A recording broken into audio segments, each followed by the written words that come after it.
Hello students, तो आज हम इस वीडियो में बेसिस के बारे में पढ़ेंगे और 10th क्लास से रिलेटेड जितने भी इम्पोर्टेंट टॉपिक्स रहेंगे रिलेटेड टू बेसिस उन सभी को हम इस वीडियो में कवर करेंगे। तो यहाँ पर हम सबसे पहले पढ़ेंगे क्लासिकल थ्योरी ऑफ बेसिस। और स्टूडेंट्स, जो ये क्लासिकल थ्योरी ऑफ बेसिस है इसको हम ओल्ड थ्योरी ऑफ बेसिस भी बोल सकते हैं, क्योंकि पुराने समय में जितने भी सब्सटेंस होंगे जिनको बेस की कैटेगरी में रखा गया है उनके लिए साइंटिस्ट ने कुछ प्रॉपर्टीज़ ऑब्जर्व की हैं। अगर वो प्रॉपर्टीज़ किसी सब्सटेंस में प्रेजेंट होंगी तो उन सभी को उन्होंने बेसिस की कैटेगरी में रखा है। तो क्या रहेगी classical theory of bases? According to it, those substances और कंपाउंड्स, वो सब्सटेंसेस और compounds which shows following properties are called basis। तो वो सभी सब्सटेंसेस और कंपाउंड्स जिनमें नीचे हम जो प्रॉपर्टीज लिखेंगे वो प्रॉपर्टीज होंगी तो उन सभी सब्सटेंसेस को बेस कहा गया था। दे हैव बिटर टेस्ट, तो वो सब्सटेंस जिनका बिटर टेस्ट होगा वो क्या है? बेस है। और बिटर का मीनिंग रहेगा यहां पर कड़वा। They turn colour of red litmus indicator into blue.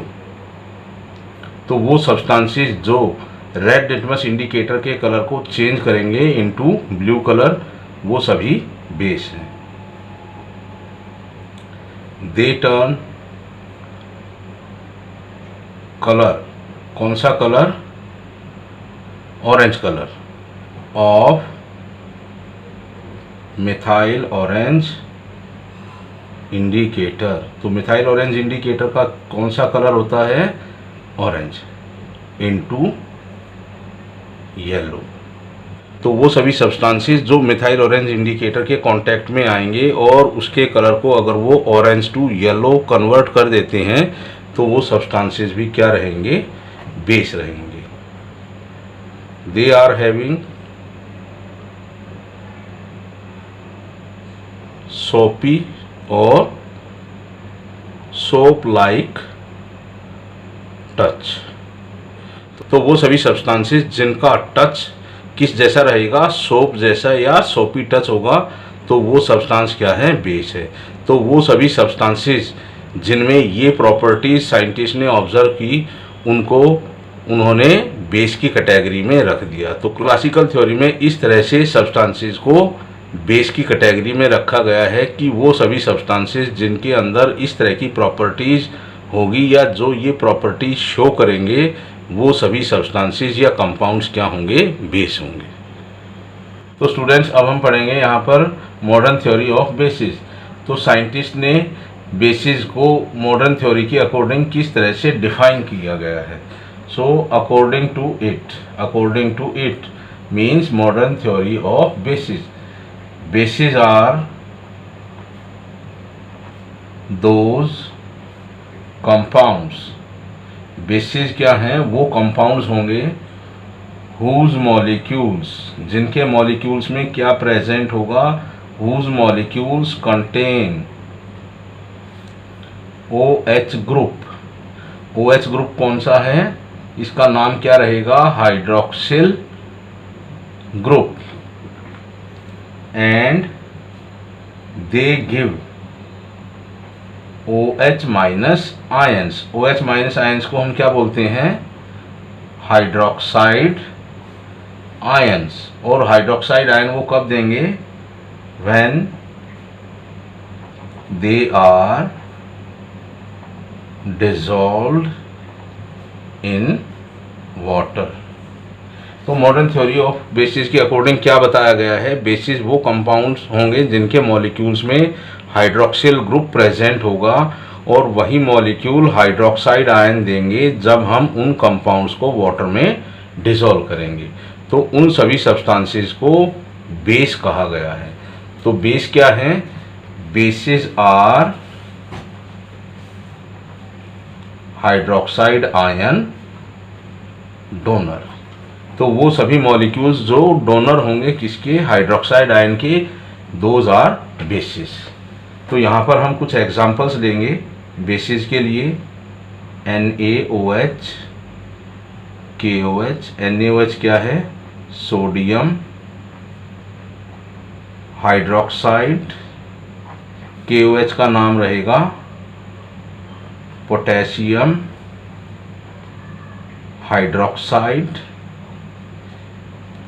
Magnesium hydroxide, calcium hydroxide, aluminium hydroxide, ammonium hydroxide, copper hydroxide etcetera. तो ये कुछ एग्जांपल्स हैं बेसिस के। तो यहाँ पर ये सभी वो मॉलिक्यूल्स होंगे जिनमें हाइड्रोक्सिल ग्रुप प्रेजेंट है और यही मॉलिक्यूल हाइड्रोक्साइड आयन देंगे जब हम इन कंपाउंड्स को वाटर में डिसॉल्व करेंगे। तो ये सभी क्या हैं, बेसिस हैं। तो स्टूडेंट्स अब हम कुछ केमिकल इक्वेशंस लिखेंगे और उन केमिकल इक्वेशंस में हम रिप्रेजेंट करेंगे, शो करेंगे कि जब इन बेसिस के मॉलिक्यूल्स को या जब इन बेसिस को हम वाटर में डिसॉल्व करते हैं तो उनसे हमें हाइड्रोक्साइड आयन मिलते हैं। तो यहाँ पर देखो एक एग्जांपल लेंगे हम यहाँ पर सोडियम हाइड्रोक्साइड का। तो सॉलिड फॉर्म में हम लेंगे उसको और जब उसको वाटर में हम डिसॉल्व करते हैं तो वहाँ से हमें मिलता है sodium ion plus hydroxide ion. तो यहाँ से हमें देखो क्या मिलता है, सोडियम हाइड्रोक्साइड है और सोडियम हाइड्रोक्साइड से हमें एक सोडियम आयन और एक हाइड्रोक्साइड आयन मिलता है। तो इन दोनों आयंस का क्या हो जाएगा वहाँ पर, हाइड्रेशन। और तो यहाँ पर ये केमिकल इक्वेशन रिप्रेजेंट करती है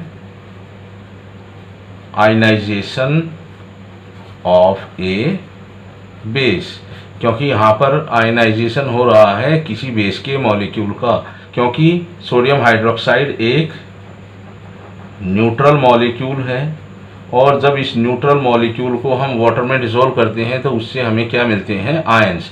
तो आयनाइजेशन होता है बेस का जब भी हम किसी बेस को वाटर में डिसॉल्व करते हैं।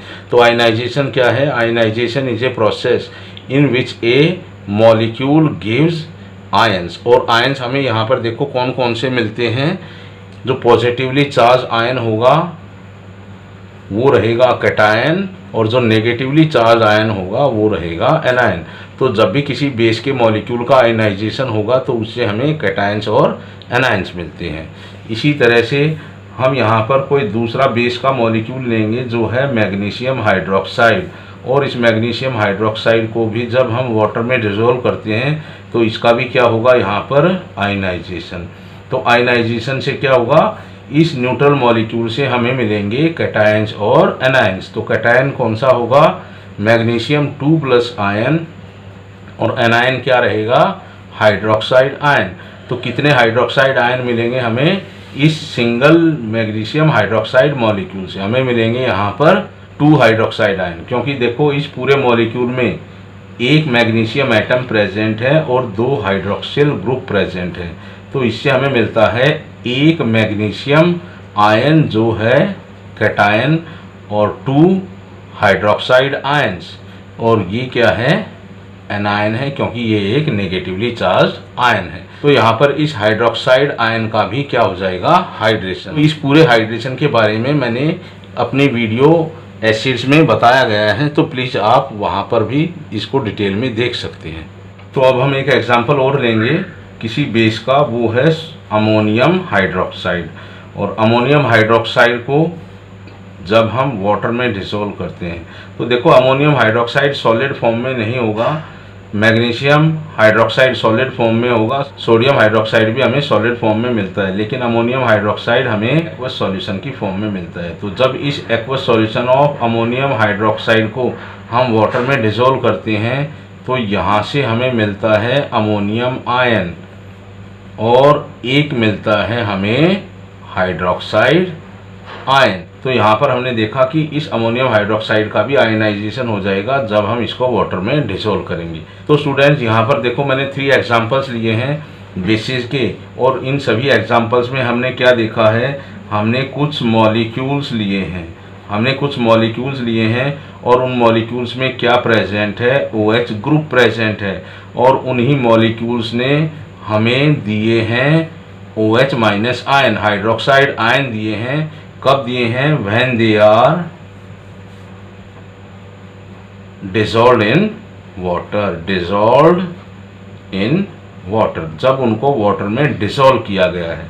तो all these substances are bases, और हमने क्या देखा है, all bases are OH minus ions donor.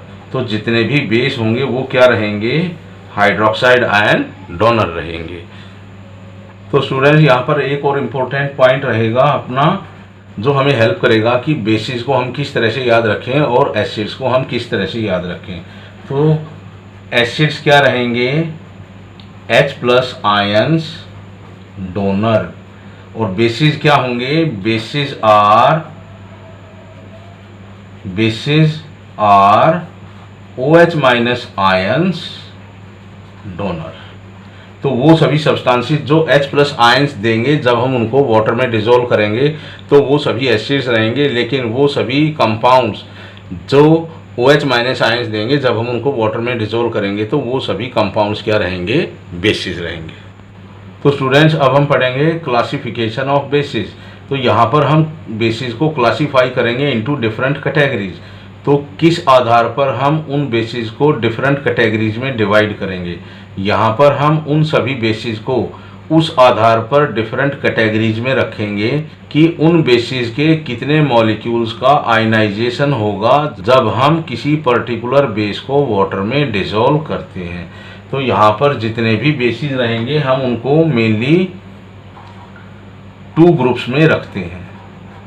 तो वो 2 ग्रुप्स कौन कौन से रहेंगे, फर्स्ट ग्रुप में आएंगे स्ट्रॉन्ग बेसिस, और जो सेकेंड ग्रुप रहेगा उसमें वो सभी बेसिस रहेंगे जो रहेंगे वीक बेसिस।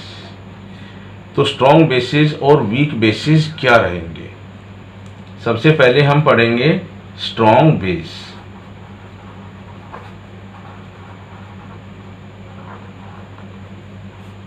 तो स्ट्रॉन्ग बेस क्या रहेंगे, दोज बेसिस, वो base whose maximum number of molecules, वो बेसिस जिनके मैक्सिमम नंबर ऑफ मॉलिक्यूल्स का आयनाइजेशन होगा वो रहेंगे strong bases. So those bases whose maximum number of molecules ionizes in water are called strong bases। तो इसके example क्या रहेंगे, sodium hydroxide, potassium hydroxide, rubidium hydroxide, caesium hydroxide और lithium hydroxide. तो ये कुछ एग्जांपल्स हैं बेसिस के जो स्ट्रॉन्ग बेस की कैटेगरी में आएंगे, क्योंकि ये जितने भी बेसिस हैं जो स्ट्रॉन्ग बेस हैं उन सभी के मैक्सिमम नंबर ऑफ मॉलिक्यूल्स का आयनाइजेशन होगा जब भी हम इनको वाटर में डिसॉल्व करेंगे। तो यहाँ पर हम एक स्ट्रॉन्ग बेस का एग्जांपल लेंगे सोडियम हाइड्रोक्साइड, और जब हम उसको वाटर में डिसॉल्व करेंगे तो मान लेते हैं हमने यहाँ पर 100 सोडियम हाइड्रोक्साइड मॉलिक्यूल्स लिए हैं और जब उनको वाटर में डिसॉल्व किया है सभी के सभी सोडियम हाइड्रोक्साइड मॉलिक्यूल्स का आयनाइजेशन होगा। तो उससे हमें मिलेंगे 100 सोडियम आयन और 100 ही हाइड्रोक्साइड आयन। तो ये आयन्स मिलेंगे हमें हाइड्रेटेड फॉर्म में। तो हमने देखा कि हमने 100 मॉलिक्यूल्स लिए थे सोडियम हाइड्रोक्साइड के, और उन सभी को जब हमने वाटर में डिसॉल्व किया तो उन सभी का आयनाइजेशन हो गया। तो ये सोडियम हाइड्रोक्साइड है स्ट्रॉन्ग बेस। तो हमने देखा कि इस सोडियम हाइड्रोक्साइड का क्या हुआ है, कंप्लीटली आयनाइजेशन। तो वो बेसिस जिनका कंप्लीट आयनाइजेशन होगा वो रहेंगे स्ट्रॉन्ग बेस। इसी तरह से अगर मान लो आप 100 नहीं लेते तो आपने लिए हैं यहाँ पर 10 NaOH मॉलिक्यूल्स, और जब उनको वाटर में डिसॉल्व किया है तो आपको उससे मिलते हैं 10 ही सोडियम आयन और 10 ही हाइड्रोक्साइड आयंस। तो यहाँ पर भी देखो इन 10 सोडियम हाइड्रोक्साइड मॉलिक्यूल्स का कंप्लीट आयनाइजेशन हुआ है। तो सोडियम हाइड्रोक्साइड क्या है, एक स्ट्रॉन्ग बेस है। इसी तरह से कंप्लीट आयनाइजेशन होता है पोटेशियम हाइड्रोक्साइड का भी, रुबिडियम हाइड्रोक्साइड का भी, सीजियम हाइड्रोक्साइड का भी और लिथियम हाइड्रोक्साइड का भी। तो ये भी क्या रहेंगे, स्ट्रॉन्ग बेसिस। तो स्टूडेंट्स अब हम पढ़ेंगे वीक बेसिस के बारे में। तो वीक बेसिस क्या रहेंगे, ये भी बेस हैं तो इनके मॉलिक्यूल्स में भी हमें क्या मिलेंगे, हाइड्रोक्सिल ग्रुप मिलेंगे, और इनकी भी एबिलिटी होगी OH- आयंस देने की जब भी इनको हम वाटर में डिसॉल्व करेंगे। तो किस तरह से हम डिफाइन करेंगे वीक बेसिस को, weak bases are those compounds whose very less number of molecules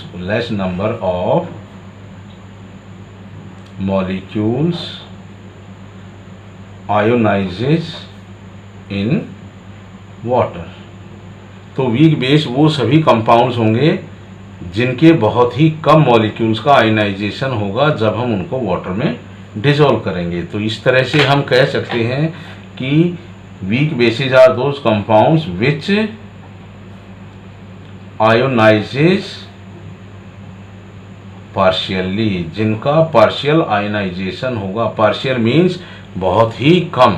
तो इसका मतलब वीक बेस कौन से कंपाउंड्स रहेंगे, वही कंपाउंड्स रहेंगे जिनके मॉलिक्यूल्स में हाइड्रोक्सिल ग्रुप तो होगा, लेकिन जब उन कंपाउंड्स को हम वाटर में डिसॉल्व करते हैं तो उनके केवल बहुत ही कम मॉलिक्यूल्स का आयनाइजेशन होगा। तो वो सभी बेसिस रहेंगे वीक बेसिस। तो क्या क्या एग्जांपल रहेंगे वीक बेसिस के, ammonium hydroxide, calcium hydroxide, magnesium hydroxide, aluminium hydroxide, copper hydroxide. तो ये कुछ एग्जांपल्स रहेंगे वीक बेसिस की। तो क्यों ये वीक बेस की कैटेगरी में आएंगे, अब हम यहाँ पर केमिकल इक्वेशंस की हेल्प से देखेंगे कि ये वीक बेस क्यों है। तो हमने यहाँ पर लिया है अमोनियम हाइड्रोक्साइड, और मान लो इसके भी आपने 100 मॉलिक्यूल्स लिए हैं, और जब इनको आप वाटर में डिसॉल्व करोगे तो उन 100 अमोनियम हाइड्रोक्साइड मॉलिक्यूल से आपको मिलते हैं मान लो 10 अमोनियम आयन और 10 ही OH- आयंस। तो आपने कितने मॉलिक्यूल्स ऐड किए थे वाटर में, 100 अमोनियम हाइड्रोक्साइड मॉलिक्यूल्स। तो उनसे आपको मिलने तो चाहिए थे 100 अमोनियम आयन और 100 ही हाइड्रोक्साइड आयन, लेकिन आपको मिलते कितने हैं यहाँ पर, 10 अमोनियम आयन और 10 हाइड्रोक्साइड आयन। तो इसका मतलब जो 90 अमोनियम हाइड्रोक्साइड मॉलिक्यूल्स हैं उनका यहाँ पर आयनाइजेशन हुआ ही नहीं, they do not ionizes in water. तो इसका मतलब जो अमोनियम हाइड्रोक्साइड है उसका क्या हुआ है यहाँ पर, पार्शियल आयनाइजेशन। तो इसका पार्शियल आयनाइजेशन हुआ है, तो it means ammonium hydroxide is a weak base. तो अमोनियम हाइड्रोक्साइड क्या है, एक वीक बेस है। तो इसी तरह से पार्शियल आयनाइजेशन इन सभी वीक बेस मॉलिक्यूल्स का भी होगा जब हम इनको वाटर में डिसॉल्व करेंगे। तो वीक बेस कौन से बेस रहेंगे, वीक बेस वही बेस रहेंगे जिनका पार्शियल आयनाइजेशन होगा जब भी हम उनको वाटर में डिसॉल्व करते हैं, और स्ट्रॉन्ग बेस वही बेस होंगे जिनका कंप्लीटली आयनाइजेशन होगा जब भी हम उनको वाटर में डिसॉल्व करेंगे। तो वीक बेस पार्शियल आयनाइजेशन होगा, स्ट्रॉन्ग बेसिस का कंप्लीट आयनाइजेशन होगा। तो स्टूडेंट जो मैंने ये केमिकल इक्वेशन लिखी है वीक बेस के आयनाइजेशन के लिए, आप इस तरह से नहीं लिखोगे क्योंकि ये तो इस कंसेप्ट को समझने के लिए लिखा है मैंने। तो हम लिखेंगे किस तरह से जब भी हम किसी वीक बेस को वाटर में ऐड करेंगे, वीक बेस को हम वाटर में ऐड करेंगे, उसके लिए इस तरह की डबल हेडेड एरो हम यूज़ करते हैं। तो डबल हेडेड एरो हम यूज़ करेंगे किस तरह से, इस तरह से। तो जब हम इस अमोनियम हाइड्रोक्साइड को वाटर में डिसॉल्व करते हैं तो उसका क्या होगा, पार्शियल आयनाइजेशन होगा। तो उससे हमें हाइड्रोक्साइड आयन और अमोनियम आयन मिलते हैं। तो ये रिप्रेजेंटेशन रहेगी आयनाइजेशन ऑफ वीक बेस की। तो कोई भी वीक बेस हो, जब हम उसका आयनाइजेशन शो करेंगे तो उसके लिए हम इस तरह की डबल हेडेड एरो यूज़ करते हैं। तो ये डबल हेडेड एरो ही रिप्रेजेंट करती है कि जो ये बेस है ये एक वीक बेस है। तो स्टूडेंट, इस तरह से हमने देखा कि इस अमोनियम हाइड्रोक्साइड का पार्शियल आयनाइजेशन हुआ है और उस पार्शियल आयनाइजेशन को हम इस डबल हेडेड एरो से रिप्रेजेंट करते हैं। इसी तरह से जब हम कैल्शियम हाइड्रोक्साइड मॉलिक्यूल्स को वाटर में डिसॉल्व करेंगे तो उसका भी क्या होगा, पार्शियल आयनाइजेशन। तो Ca2+ एक्वस, तो इनके साथ भी हम क्या लगाएंगे, एक्वस लगाएंगे। और इस सिंगल कैल्शियम हाइड्रोक्साइड मॉलिक्यूल से हमें मिलते हैं 2OH- आयंस। तो ये जो रिप्रेजेंटेशन है ये रिप्रेजेंटेशन होगी आयनाइजेशन ऑफ वीक बेसिस। तो हमने क्या देखा कि जितने भी वीक बेस होंगे उन सभी वीक बेसिस का क्या होगा, पार्शियल आयोनाइजेशन। और पार्शियल आयोनाइजेशन कब होगा, on mixing with water, on mixing with water.